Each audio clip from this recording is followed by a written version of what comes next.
High family, তোমরা সবাই কেমন আছো? আশা করি ভালো আছো।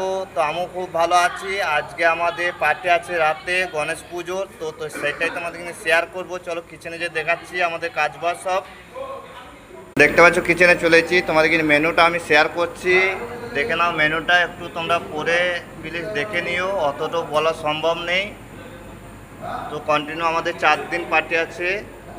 তো এখানে দেখতে পাচ্ছ কালা যেমন বানিয়ে দিয়েছি অলরেডি।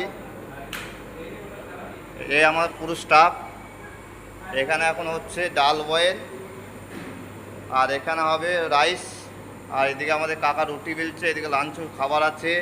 আর এদিকে একজনা পেস্ট বানাবে আদা রসুনের। আর এদিকে দেখতে পাচ্ছ মোচর এখন বানাচ্ছে বেসন লাড্ডু, মুরগান শেপ যাকে বলে। এদিকে আলু ফ্রাই করে দিয়েছে বিকালের জন্য। ধার ধার এখন কাজ চলবে বিকালে। তো হয়তো ভিডিওটা ভালো করে বানাইতে পারছি না, কিছু মনে করো না তোমরা সবাই। তো দেখো, যদি ভিডিওটা ভালো লাগে অবশ্যই আমাকে একটু সাপোর্ট করো আর কমেন্ট করে জানিও। তো ধন্যবাদ। নেক্সট ব্লগে আবার তুমি দেখাবো কী করছি। বুঝতেই পারছো কাজে প্রচণ্ড চাপ। তোমরা সবাই ভালো থেকো, নিজের শরীরে খেয়াল রেখো। ধন্যবাদ।